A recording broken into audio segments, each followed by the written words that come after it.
I usually stay right here when I'm so I had to go all the way out.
About 2 minutes out, if everybody can remove their badge and put it away, and then silence all electronic devices, any cell phones, any Instagram, all those silence.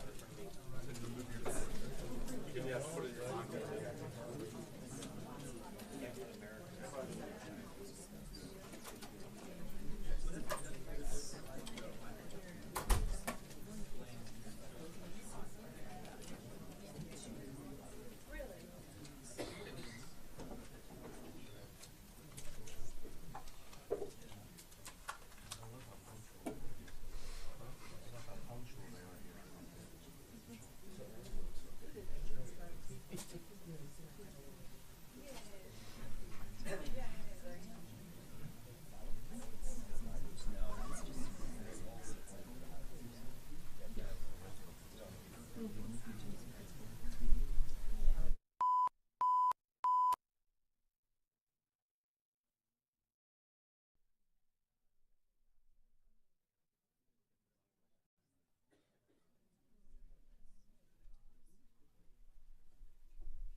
Yeah.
Well, good morning.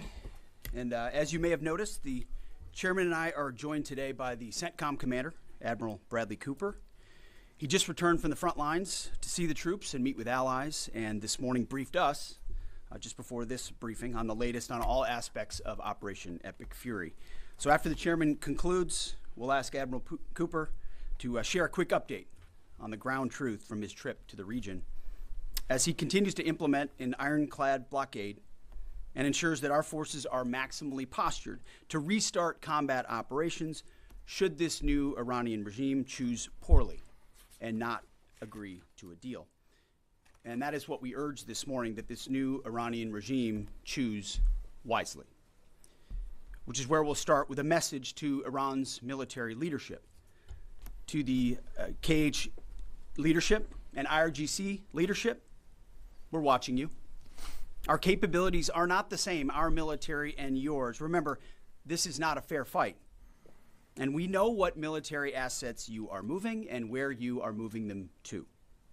While you are digging out, which is exactly what you're doing, digging out of bombed out and devastated facilities, we are only getting stronger. You are digging out your remaining launchers and missiles with no ability to replace them. You have no defense industry, no ability to replenish your offensive or defensive capabilities. You only have what you have. You know that, and we know that. You can move things around, but you can't actually rebuild. You can dig out for now, but you can't reconstitute. But we can. We are reloading with more power than ever before, and better intelligence, even more importantly, better intelligence than ever before, as you expose yourself with your movement to our watchful eye. We are locked and loaded on your critical dual-use infrastructure, on your remaining power generation, and on your energy industry. We'd rather not have to do it, but we're ready to go at the command of our president and at the push of a button. This blockade, which the chairman will detail this morning, is the polite way that this can go. Your energy is not moving and will not move, and we can do this all day. But it's not destroyed yet. Your energy industry is not destroyed yet. You like to say publicly, Iran, that you control the Strait of Hormuz, but you don't have a navy or real domain awareness. You can't control anything. To be clear, threatening to shoot missiles and drones at ships, commercial ships that are lawfully transiting international waters, that is not control. That's piracy. That's terrorism. The United States Navy controls the traffic going in and out of the strait because we have real assets and real capabilities. And we're doing this blockade, performing it with less than 10% of America's naval power. The math is clear. We're using 10% of the world's most powerful Navy, and you have 0% of your Navy. That's real control, and we have a long track record of dealing with pirates and terrorists. But there is an alternative. As our negotiators have said, you, Iran, can choose a prosperous future, a golden bridge, and we hope that you do for the people of Iran. In the meantime, and for as long as it takes, we will maintain this blockade, successful blockade. But if Iran chooses poorly, then they will have a blockade and bombs dropping on infrastructure, power, and energy. And at the same time, Treasury Secretary Scott Bessent and our friends over at Treasury are launching Operation Economic Fury as well, maximizing economic pressure across the entirety of the government. To Iran, choose wisely. The world watched, and so did you, as the U.S. military moved seamlessly from major combat operations to a world-class blockade. We can make that transition again, very quickly, and even more powerfully than ever. At the direction of President Trump, the War Department will ensure that Iran never has a nuclear weapon. Never. We'd prefer to do it the nice way, through a deal led by our great vice president and negotiating team, or we can do it the hard way. We urge this new regime to choose wisely.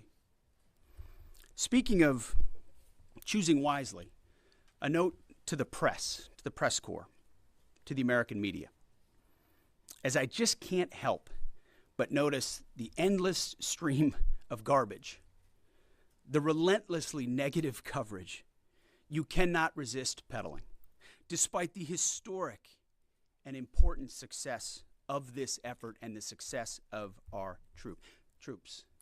Sometimes it's hard to figure out what side some of you are actually on. It's incredibly unpatriotic.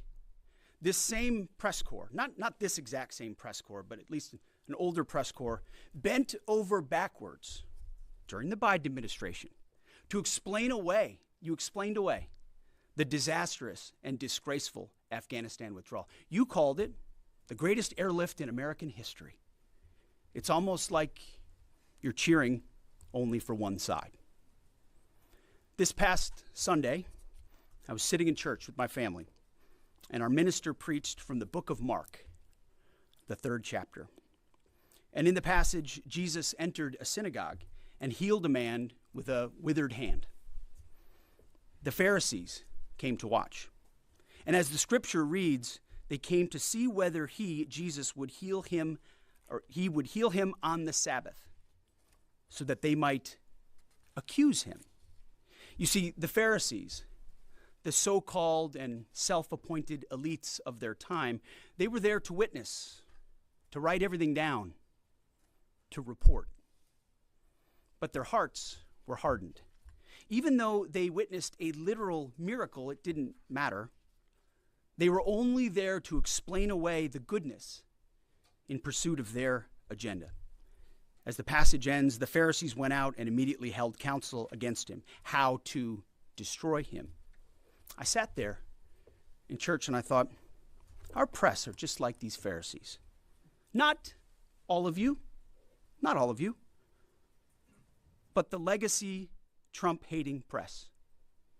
Your politically motivated animus for President Trump nearly completely blinds you from the brilliance of our American warriors. The Pharisees scrutinized every good act in order to find a violation, only looking for the negative.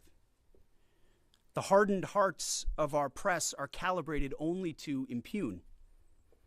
I would ask you to open your eyes to the goodness, the historic success of our troops, the courage of this president, and this historic moment for a deal that could end the Iranian nuclear threat, the incredible battlefield victory laid before your eyes, the not one, but two incredible rescue missions, miracles, you might say, or a locked-in blockade. Or how about historic recruiting numbers? Yesterday, we announced that the Air Force and the Space Force met new higher goals in FY26, 5 months in advance of the end of the fiscal year, five months ahead of time. The Marine Corps and the Army will soon do the same. 2-3 years ago, we couldn't meet lower recruiting numbers, not even close. Where are the reports on that? Where's the coverage of the new spirit in the country, the new spirit in the ranks, the surge of Americans wanting to join the greatest military in the world? Nothing from the fake news. We sense a pattern. You see, on the battlefield, these are demonstrations of uniquely American capabilities, strength and resolve. It's all around you each and every day. But in the press, you only seek the negative, earning each and every day the fake news label. But the American people, with goodness in their hearts, see past the Pharisees in our press. They see the goodness. You watching, you see the goodness. They see the success. They see the reality. And they don't demand perfection, and perfection is not possible on any battlefield. But they see the incredible feats that our troops accomplish every single day. So to those troops, stay focused, block out the noise, stay aggressive. You are showing the world what it means to be an American warrior. You are making this building and the American people proud. We pray for you every day, and we have your back in every way. And to Iran, choose wisely. I pray you choose a deal which is within your grasp for the betterment of your people and for the betterment of the world. In the meantime, the War Department is locked and loaded. Mr. Chairman, over to you. Thank you, Mr. Secretary, and good morning, ladies and gentlemen. Thank you for being here today. Last week, the President of the United States directed a ceasefire that temporarily paused major combat operations in Iran. The unprecedented effort by America's joint force during Operation Epic Fury set the conditions for this ceasefire. And as the Secretary said, I'd like to emphasize during this pause that the United States joint force remains postured and ready to resume major combat operations at literally a moment's notice. This morning, I'd like to give you an update on the ongoing blockade in the CENTCOM AOR area of responsibility. On Monday, 13 April, at 10 a.m. Eastern Standard Time, at the direction of the President, America's joint force began implementing a blockade against Iran under the leadership of Admiral Cooper and the team at CENTCOM. Let me be clear, this blockade applies to all ships, regardless of nationality, heading into or from Iranian ports. The U.S. action is a blockade of Iran's ports and coastline, not a blockade of the Strait of Hormuz. Enforcement will occur inside Iran's territorial seas and in international waters. In addition to this blockade, the joint force, through operations and activities in other areas of responsibility, like the Pacific area of responsibility under the command of Admiral Paparo, will actively pursue any Iranian-flagged vessel or any vessel attempting to provide material support to Iran. This includes dark fleet vessels carrying Iranian oil. As most of you know, dark fleet vessels are those illicit or illegal ships evading international regulations, sanctions, or insurance requirements. More than 10,000 sailors, Marines, and airmen, over a dozen ships and dozens of aircraft are executing this mission. And let me walk you through this operation a little bit. Please go to the first slide. First to the graphic. This is taken before the blockade began. North is up. You can see the blockade line here in the center of the graphic, denoted by the red dashed line. This map is a pull from our common operating picture that we use to allow commanders and key leaders to see what is happening in near real time. We just grabbed screen grabs to highlight the actions and activities. What is not shown is how incredibly congested this area is and the incredible work that our sailors are doing to ensure that they can work in and around an incredibly busy water space.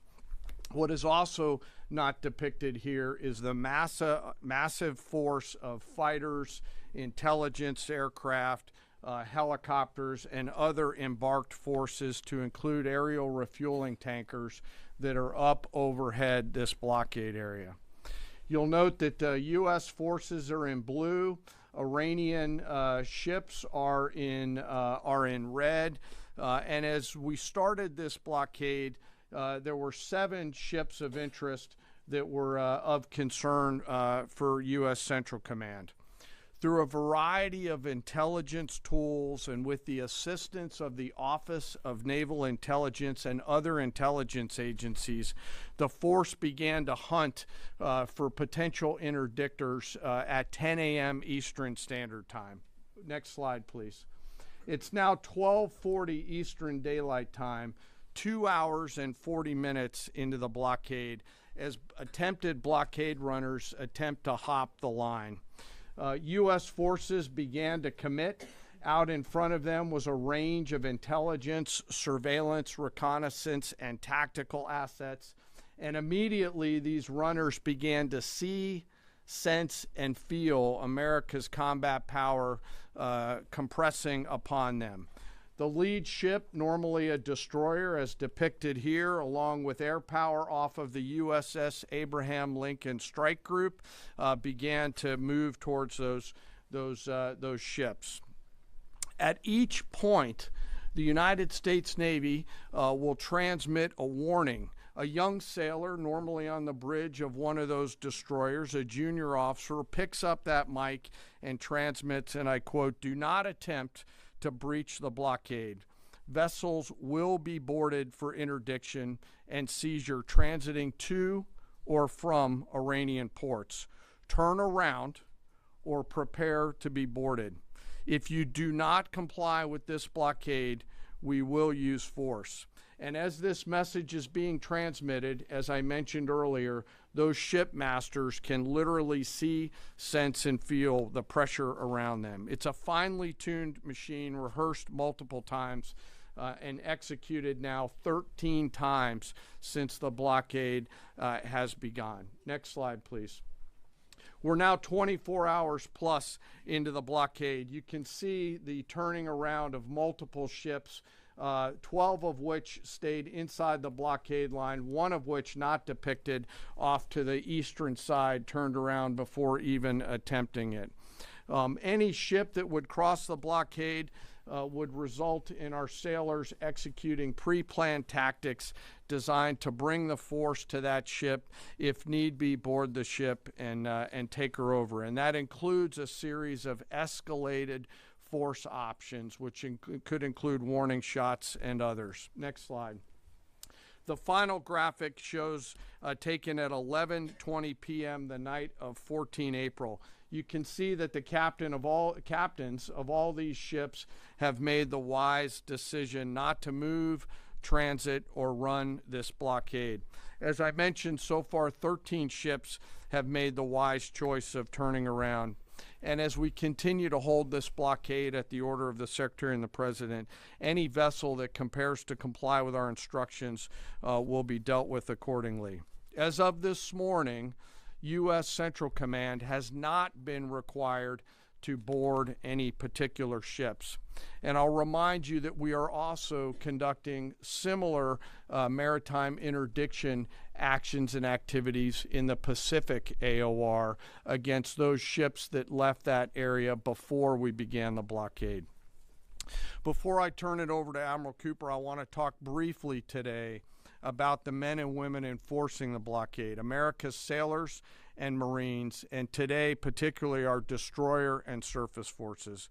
When we talk about an American destroyer, it's important that you and the American people understand their capabilities. An Arleigh Burke-class destroyer are the backbone of the United States Navy surface fleet. Over 500 feet long, they displace 9,000 tons, and it is the sports car of the United States Navy. From the keel to the mast, they stand nearly 10 stories tall, and their 4 gas turbine engines can drive the ship at 30-plus knots.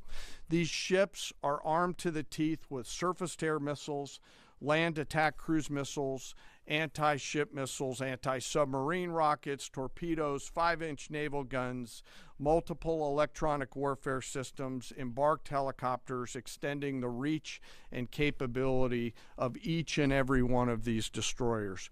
But far and away, the most important weapon on board these ships is the American sailor. Over 300 warfighters are the heart and soul of these warships.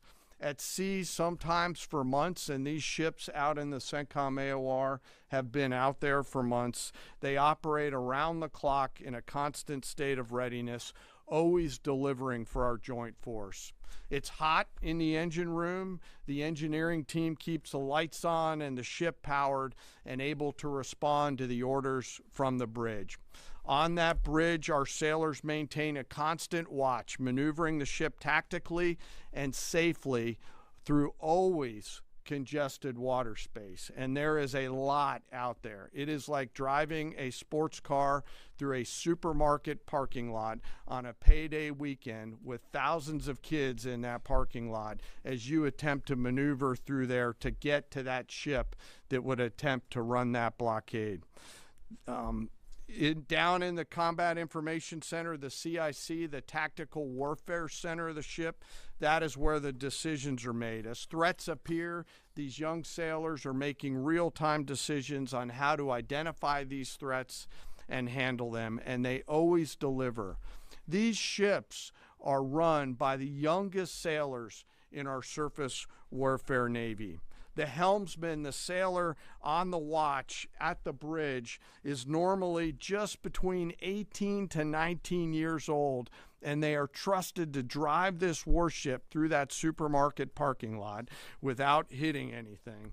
The conning officer, an equally young commissioned officer who's normally just a few years out of college, is the ones that are giving that young helmsman the orders on where to take that American warship to execute the mission that the Secretary and the President has given us. These are incredibly well-trained sailors. They are led by incredible leaders, salty, experienced leaders, and trusted with deep responsibility. And I'm so humbled and proud of America's Navy.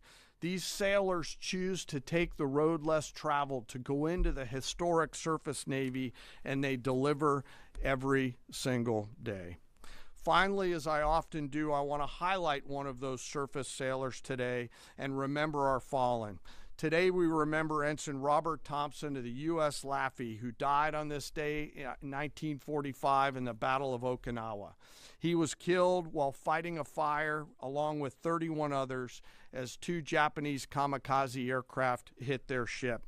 He passed away 1 week after his 22nd birthday and was posthumously awarded the Navy Cross. We remember Ensign Thompson today and all of our World War II vets who continue to give us the gift of a great example.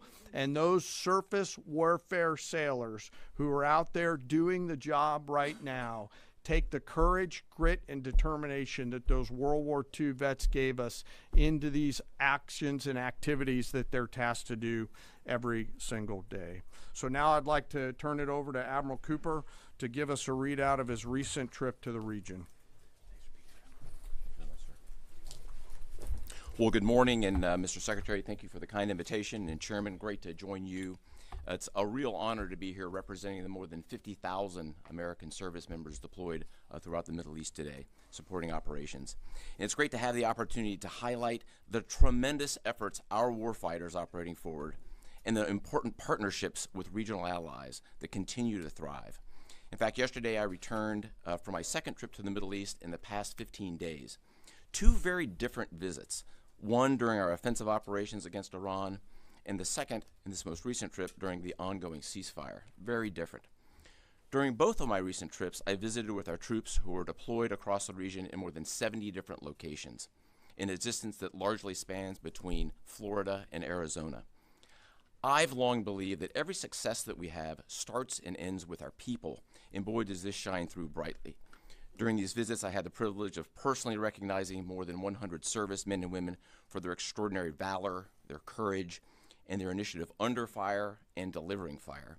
And every time I interact with these young men and women downrange, I am deeply inspired by their courage, their resilience, and their unwavering commitment. The stories are remarkable. In many cases, you've seen this play out over TV. Fighter pilots who took out Iranian missile launchers in the moments prior to their launch against Americans and our partners, and who hit key military targets in and around Tehran on the attack more than 13,000 times. I met with some of the teams that helped to bring our F-15 airmen home safely from Iran and heard first-person accounts of the stories. Absolute heroes. I spent time with our troops who are employing cutting-edge tactics and technology for the first time in warfare. I won't be able to talk about what those are, but these young men and women are breaking new ground. It's incredibly inspiring. I met with teams who launched our own one-way attack drones into Iran. These were originally Iranian-designed drones. We brought them back to America, took the guts out, put a made American stamp on them, and fired them right back to Iran. Very effective. I met with teams who were employing AI every single day to help us sift through vast amounts of information to help us make decisions faster. And importantly, humans are always in the loop in this process. I met with our Space Force teams and our cyber specialists, whose work cannot be discussed, but who serve with indispensable impact. I met with our logisticians and sustainers all over the region. There is just no military that executes logistics like the U.S. military. This group is doing exceptional work, moving thousands of tons every single day.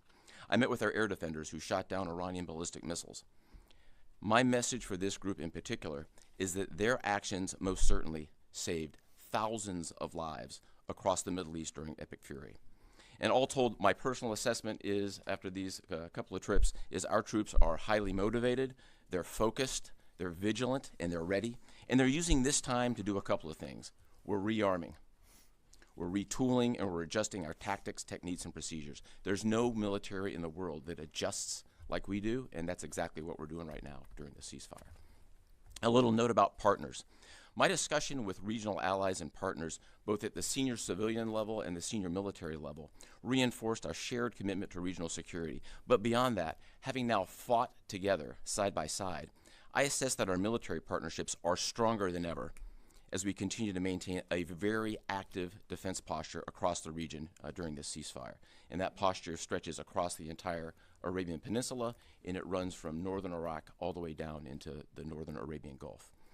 In creating the largest air defense umbrella in the world across the Middle East, we embedded specially trained U.S. military air defenders alongside our partner nation soldiers, side by side, literally side by side. And to give you a sense of their contribution and impact, the King and Crown Prince of Bahrain both personally knew our soldiers by name. These leaders expressed appreciation for our service member who continue to stand shoulder to shoulder with our partners in support of regional defense. And this is a sentiment that is widely shared across every Gulf ally. I heard this message over and over again, which is, we stand with you. As the Secretary and the Chairman have said, Bahrain, UAE, Saudi Arabia, Qatar, Kuwait, and Jordan have been exceptional teammates. I had a chance to meet with both their senior leadership as well as their troops. Boy, equally inspiring and equally committed to mutual defense. They defended Americans and they defended their own country. It was inspiring. And there's been no better teammate than Israel. Together, the four best air forces in the world, the Israeli Air Force, the U.S. Air Force, and the air forces of the U.S. Navy and U.S. Marine Corps, together met and exceeded our own military objectives over and over again. Twice in the past 2 weeks, I've met with the Israeli Chief of Defense to ensure that we remain closely aligned, and we do. And then finally, let me just close by saluting the brave men and women who are in uniform and who continue to answer the call with unrivaled lethality, great teamwork, and resolve. We've asked them to stay ready during this period, and that's exactly what they're doing. I couldn't be prouder, and I know that you and the American people share in that same pride. Thank you so much. All right, we'll take a few questions. Go ahead. Thank you. Alexandra Ingersoll, One American News. How is the Iranians' decimated command and control affecting the ceasefire at this juncture? Ergo, how are we enforcing a ceasefire with an enemy who has virtually no command and control? And then one other question about the Houthis being, have the Houthis been an issue in the Straits of Hormuz and the Bab al-Mandab Strait at the Red Sea? Are we tracking that militarily? Appreciate that. On the ceasefire front, it's right. Their command and control capabilities are highly degraded. So their ability to talk, see, sense is at the worst it's ever been. But their motivation to want to stay in the ceasefire is very high because they understand that a violation of that ceasefire means a commencement, once again, of Admiral Cooper's forces, which went very poorly for them. So they have a high incentive to maintain that ceasefire, even though they can't talk and organize as well as they'd like to. And then as far as the Houthis, thus far, they have stayed out of it, which, of course, we think is a good decision by them, and I think is a reflection of the fact that over a year ago in Operation Rough Rider, we had an ongoing and intense campaign that demonstrated American capabilities, which has them hesitating to want to do something on that strait, which I think would be a poor choice. Right here. Good morning, Mr. Secretary, gentlemen. David Zier, Real America's Voice. As commercial shipping ramps up, you know, there was 130 ships a day going through there. As that happens, ships have to anchor up, right, and wait to pass through the narrow strait. Is there any progress with an international force to phase out U.S. military-led escorts or other? Is anyone stepping up to do that? It's a great question. Long term. They should be. There's a lot of talk, and what we've seen in this conflict from allies, and those is a lot of talk, except for the ones that were mentioned by Admiral Cooper in the region who've been phenomenal. Other allies have talked a lot and haven't done anything. And as the president has pointed out, this is a waterway that the American commerce doesn't use all that much. We don't rely on the energy coming out of the Strait of Hormuz, but Asia does, and Europe does, and large parts of the rest of the world do. And so their ability to muster a collective defense or a clearing of the straits would be a wonderful thing. And we hear and see the talk about it, but when shots were fired and those countries were needed the most, they weren't there. They weren't in the strait. They weren't alongside us. Their leaders weren't rallying what they have of their navies. If they decide after CENTCOM does the heavy lifting, which again, they should be able to do. We should live in a world where other countries can defend waterways, not just the United States Navy. Should that conclude, which we believe it will, then we would welcome other countries coming in after the fact. But you can't live in a world in perpetuity, and this is a message to the rest of the world and our allies, where you just rely on America to continually do the heavy lifting. Oh, Iran might get a nuclear bomb. Who's going to do something about it? America. And America only. Other allies need to invest in their capabilities so they can project power and do basic tasks like clearing a strait. So we're not counting on it, but it would be wonderful to see it if it ever materialized. Yes. Thank you, Mr. Secretary. Thank you all for your time. I have a couple questions. I know you said a few weeks ago that Iran's supreme leader was wounded and disfigured. Do you have an update on whether he's even alive at this point? And then another question for you.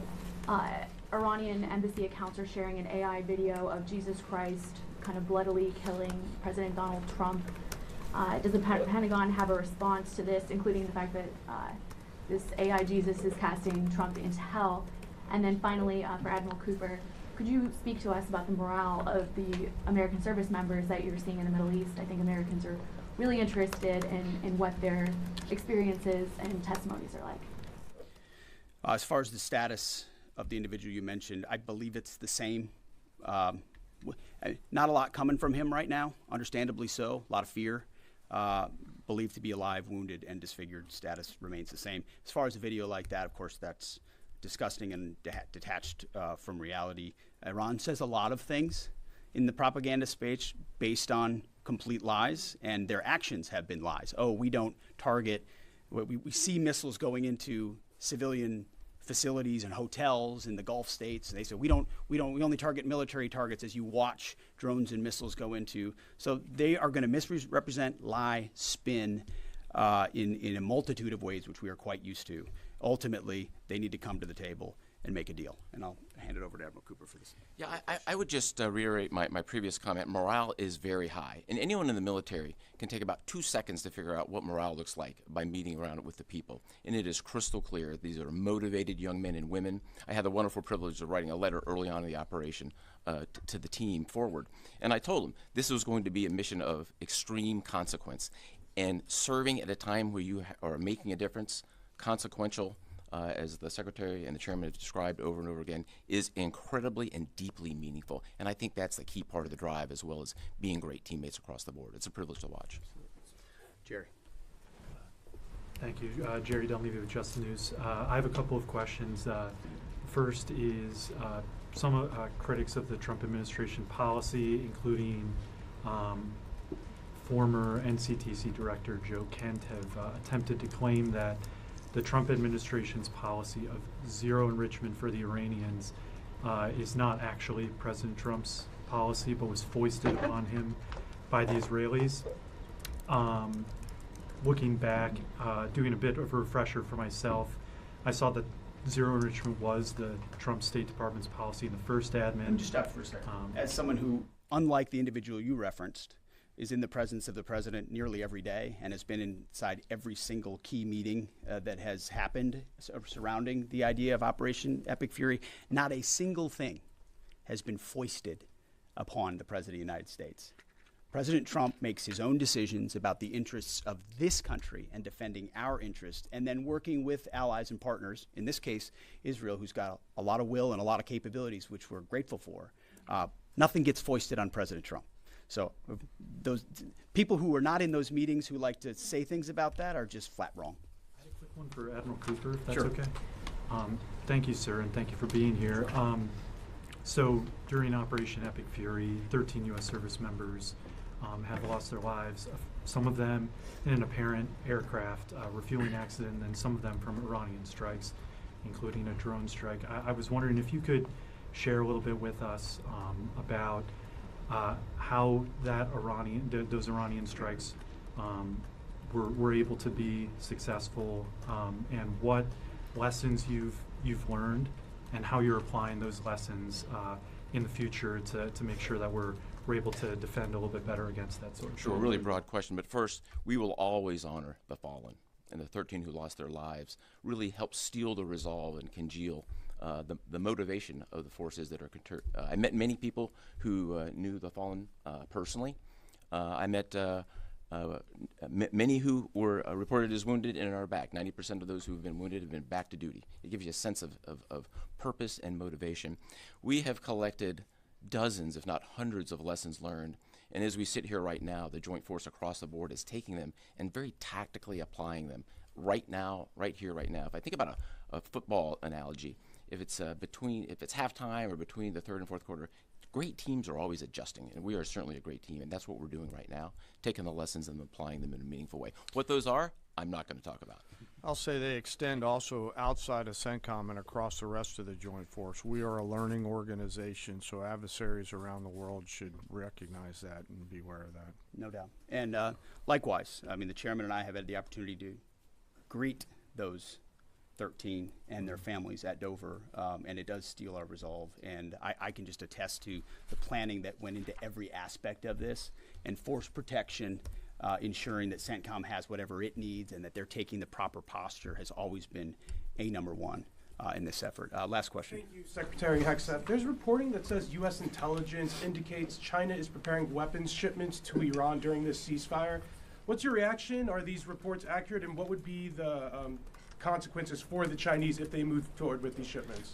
Well, as you know, President Trump has a very strong and direct relationship with President Xi, and they've communicated on that, and China has assured us that that indeed is not going to happen, and in the spirit of the meeting they'll have next month. Thank you very much. I appreciate it. Thank you.